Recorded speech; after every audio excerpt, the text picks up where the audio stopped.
हाँ, ध्यान दीजिए बच्चों, पिछले टर्म से आप combination of simple sentences into one compound sentence पढ़ रहे हैं। सिंपल सेंटेंस को जब कंपाउंड सेंटेंस में जोड़ते हैं तो इसमें कोऑर्डिनेट कंजंक्शन का प्रयोग होता है, ये मैंने आपको बताया है। इसमें इसको चार भागों में बांटा गया है। एक कॉमुलेटिव कंजंक्शन यानी संयोजक, जिसको आपने बहुत विस्तार से पढ़ा।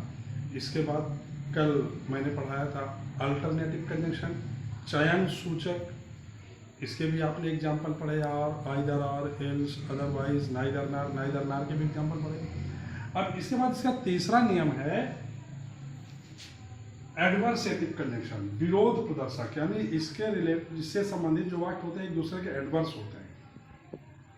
तो इसके अंतर्गत बट, येट, स्टिल, नॉनदलेस और नेवरदलेस का प्रयोग एडवर्सेटिव कंजंक्शन के रूप में करते हैं। बट मीन्स लेकिन, येट मीन्स फिर भी, स्टिल मीन्स फिर भी, नॉनदलेस मीन्स फिर भी और नेवरदलेस मीन्स फिर भी। अब इसके अंतर्गत एग्जाम्पल कैसे होंगे, किस प्रकार के वाक्यों को हम एडवर्सेटिव कंजंक्शन से जोड़ेंगे, ध्यान दीजिए। ऐसे सेंटेंस दे दिया जाए,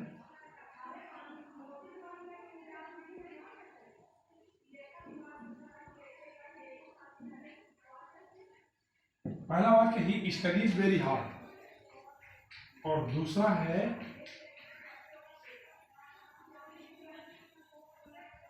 he failed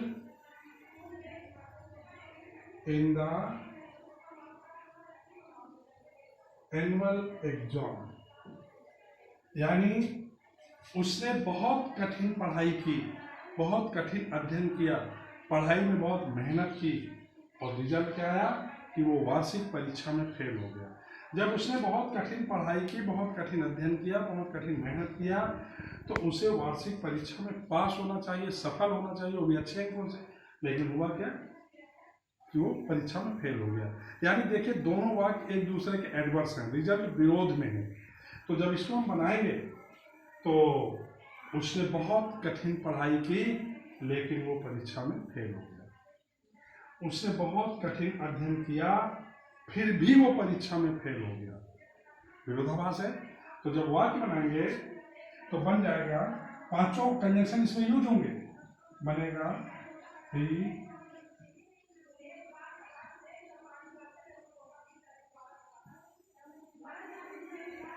he studied very hard but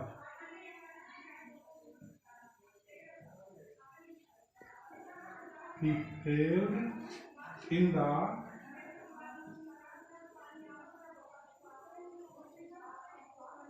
annual exam. उसने बहुत कठिन पढ़ाई की लेकिन वो वार्षिक परीक्षा में फेल हो गया। इसी प्रकार से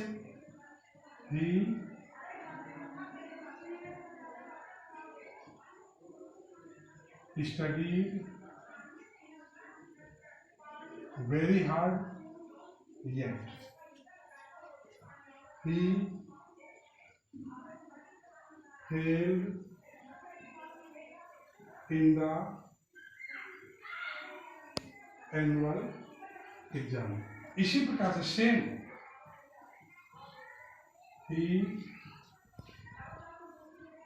he studied very hard still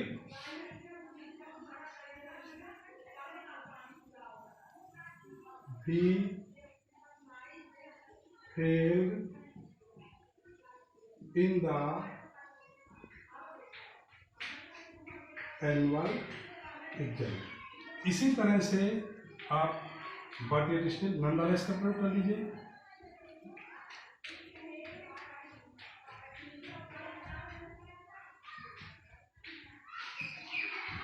He studied very hard nonetheless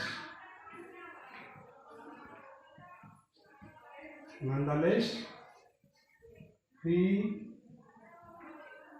failed in the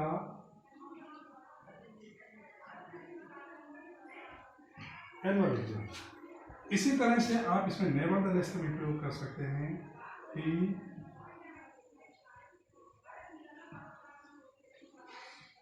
studied very hard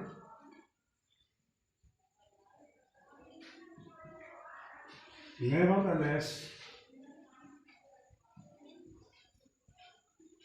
he failed in the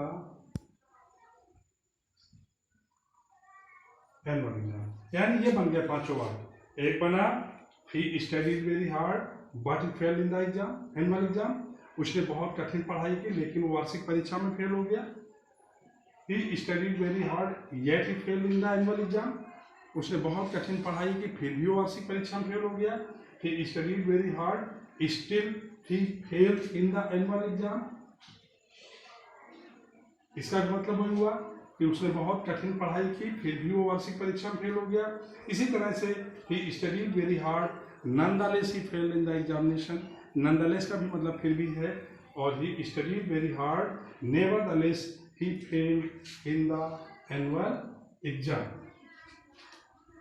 अच्छा, अब देखिए ये sentence he studied very hard he failed in the annual exam, ये आपने compound में बनाना सीखा, लेकिन यही एग्जाम्पल सेम मैंने आपको सिंपल में भी बताया था। और सिंपल में एक नियम मैंने पढ़ाया था, प्रीपोजिशन अथवा प्रीपोजिशन जिरंड के बाद प्रीपोजिशन अथवा प्रीपोजिशनल फ्रेज के बाद नाउन अथवा जिरंड का प्रयोग। तो उसी नियम से बनेगा, क्योंकि विरोधाभास है, इन स्पाइट ऑफ का प्रयोग होगा।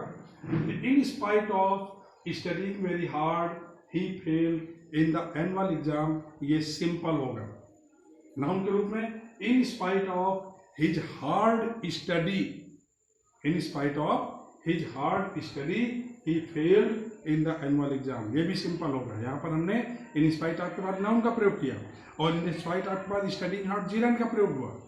समझ गया ना? तो in spite of studying hard he failed in the annual exam, ये सिंपल। और एक और simple, in spite of his hard study he failed in the annual exam. अब इसका कॉम्प्लेक्स क्या बनेगा? विरोधाभास है। तो मैंने बताया था कि जो सेंटेंस सिंपल में इन स्पाइट ऑफ का प्रयोग करके बनते हैं वही कॉम्प्लेक्स में एडवर्ब क्लास से आल्दो का प्रयोग करके बनाए जाते हैं। यद्यपि उसने बहुत कठिन पढ़ाई की फिर भी वो परीक्षा में फेल हो गया।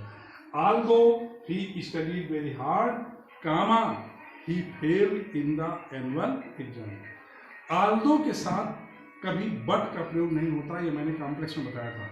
आल्दो के साथ येट का प्रयोग कर सकते हैं। ज्यादा बेहतर है कि कामा का प्रयोग करिए, बट का प्रयोग कभी होता नहीं। तो यहाँ एक चीज निकल करके आई, एक चीज सीखा आपने कि जो वाक्य सिंपल में इन स्पाइट ऑफ से बनेंगे वही सेंटेंस कॉम्प्लेक्स में आल्दो से बनेंगे, और वही बात कंपाउंड में adversative conjunction but yet still nonetheless nevertheless किसी से बना सकते हैं। क्लियर? एक एग्जांपल इसका और मैं रखा हूं, ध्यान दीजिए। जैसे दूसरा एग्जांपल है कि ही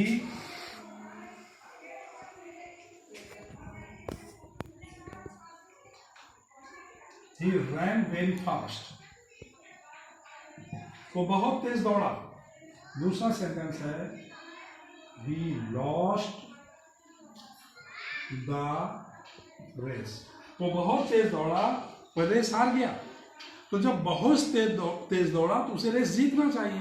अब देखिए दोनों सेंटेंस एक दूसरे विरोधाभास में है, रिजल्ट एडवर्स है। जब बहुत तेज दौड़ा तो रेस जीतना चाहिए, लेकिन हुआ क्या? रेस हार गया। तो यहाँ भी सेम कंजंक्शन उसी प्रकार से बना दीजिए, ही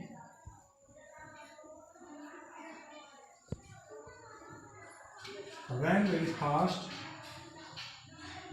but he lost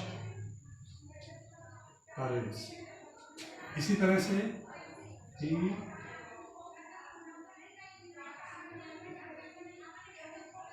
ran very fast yet he lost the race। तीसरा बनेगा इसका उसी प्रकार से, he ran very fast still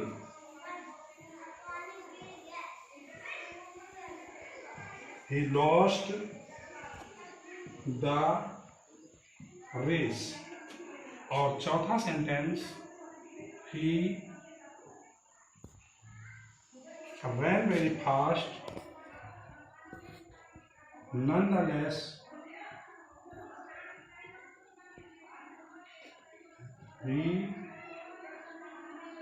lost the race। और nevertheless का प्रयोग कर देंगे कि he ran very fast,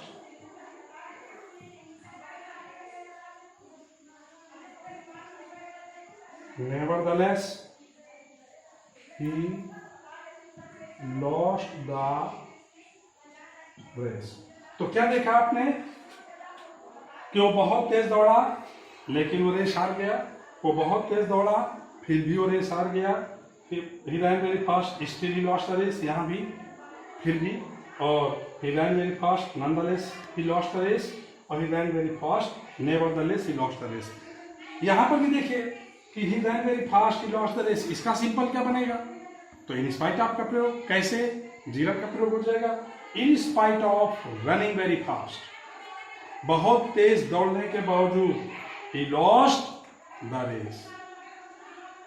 complex में जब इसको हम बनाएंगे तो although he ran very fast, he lost the race, although के साथ बट कभी नहीं लगता, ये मालूम है आपको, yet का प्रयोग कर सकते हैं, क्योंकि करेक्शन में बहुत पूछा जाता है। दे देंगे although he ran very fast but he lost the race, तो ध्यान देना although के साथ कभी बट का प्रयोग नहीं होता, ज्यादा बेहतर है कि कामा लगाएं और yet का भी प्रयोग कर सकते हैं। क्लियर? तो ये एडवर्सेटिव कंजंक्शन हो गया, आसान है, ये एग्जाम्पल समझिए। और इसके बाद कल हम इसका बताएंगे इलेटिव कंजंक्शन, परिणाम सूचक, जिससे रिजल्ट मिलता है, ठीक है, और इसके एग्जाम्पल आप करिएगा। ओके।